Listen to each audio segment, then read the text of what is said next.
We begin with that completed Mueller report and those principal conclusions the Attorney General is preparing for Congress. They could be delivered at any time now. Democrats already saying this summary won't be enough, now demanding unclassified briefings so they can discuss the findings publicly.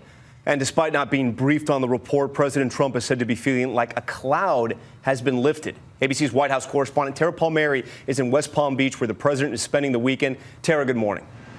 Good morning, Tom. This investigation has been so tightly guarded with very few leaks. But despite that, lawmakers on both sides have either fiercely defended or opposed Mueller's work.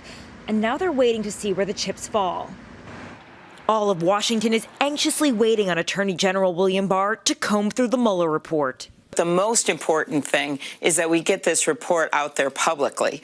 90% of Americans say they want to see this report. On Friday, Special Counsel Robert Mueller handed over the results of his 22-month investigation into possible campaign collusion between the Trump campaign and Russia and obstruction of justice. Since then, Barr and his team at the Justice Department determining what findings they can share with Congress as early as this weekend. Let it come out. Let people see it. The $25 million investigation leading to 37 indictments, including some of the president's closest associates.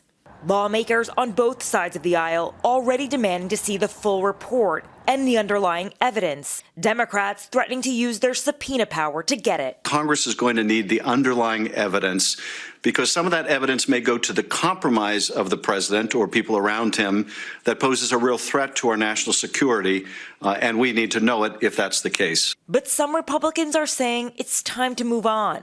Congressman Mark Meadows even tweeting, "The Mueller report suggests no more indictments are coming from the special counsel.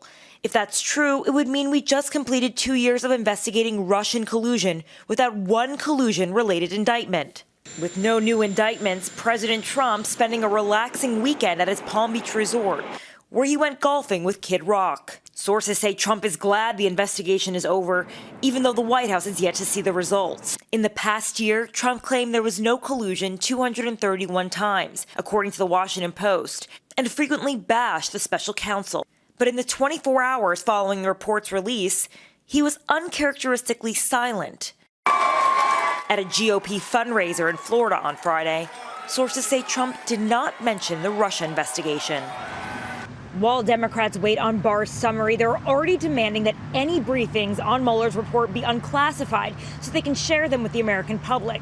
On Saturday night, top Democrats also asked the White House, the FBI, and the Justice Department to preserve all documents so they can retrace Mueller's work for their own investigations. Tom? All eyes on Barr today. All right, Tara, thank you so much. Let's bring in our chief anchor, George Stephanopoulos, who will be hosting this week later this morning. And, George, you can argue the stakes have never been higher for the Trump administration. The Attorney General has said that the principal conclusions will reach Congress this weekend.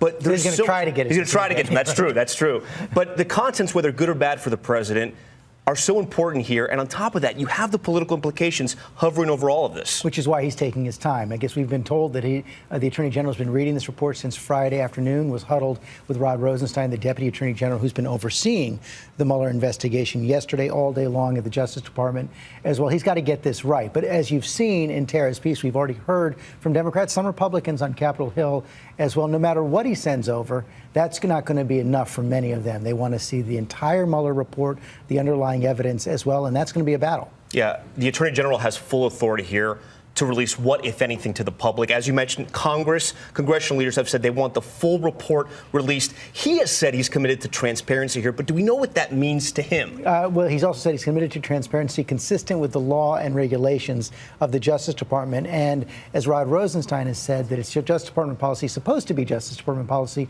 not to release incriminating information on people that you don't charge. That's going to be one consideration as they consider this. Also, they can't release classified information. There might be moments where the president or parts of the report the president wants to claim executive privilege. But another important point here, remember just this week the president told John Carl he wants the entire report out. He wants it all out in public. And the president on his own has the authority to order the Attorney General to release anything. He can just say, nope, you release it all, declassify it all.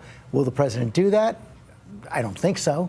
but he does have the power. Let's talk about the president, because at this critical time, we just saw in Terrace piece, he's at Mar-a-Lago, he's golfing with Kid Rock. But what has surprised me in covering this president for nearly 4 years now is the amount of restraint that we've seen from President Trump, which I have never seen. This weekend, right. Certainly not when he's at Mar-a-Lago. But so far, what is the good news for President Trump so far? That news that there are no new indictments from Robert Mueller, no indictments for anyone for engaging in conspiracy with the Russians to interfere in the election. That backs up what he said consistently about no collusion, even though collusion is an illegal term in this respect. But they don't know for sure what else is in Mueller's report. It's so hard not to read the tea leaves, though, George. Aren't you surprised, though? He's called this a witch hunt for so many years, and not a single tweet. Do you think this time he's listening to his legal team? His legal team's been down there in Mar-a-Lago with him, that's for sure. He's been talking to Emmett Flood, who's been his lead lawyer on this. He's been talking to his White House counsel, Pat Cipollone.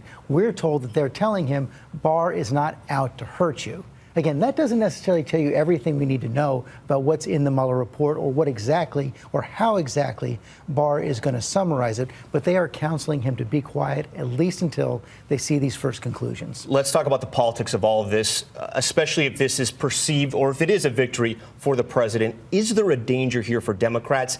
Is there Mueller fatigue possibly with the American public? And will Democrats have to pivot to something else? Well, what you've already seen Democrats say is that Nancy Pelosi, the Speaker of the House, saying no impeachment unless it's bipartisan, unless the evidence is overwhelming. And you've had now other Democrats, including Adam Schiff, who's on my program today, saying that there would have to be a bombshell in this report to justify impeachment. So they have to be careful, I think, with impeachment. At the same time, I don't think you're going to see them slowing down at all on their multiple other investigations of the president. And remember, Mueller has also farmed out work to at least 4 other U.S. attorneys who will continue their work in investigations. So many more layers to this. All right, George, thank you Thanks so much. And George, we'll have much more on the delivery of the Mueller report later this morning, a very big show. He'll speak with the top Democrat on the House Intel Committee, as he mentioned, Congressman Adam Schiff, and the top Republican on the House Oversight Committee, Congressman Jim Jordan, plus the Powerhouse Roundtable debates the political fallout from the end of the Mueller probe. That's all coming up on This Week right here on ABC.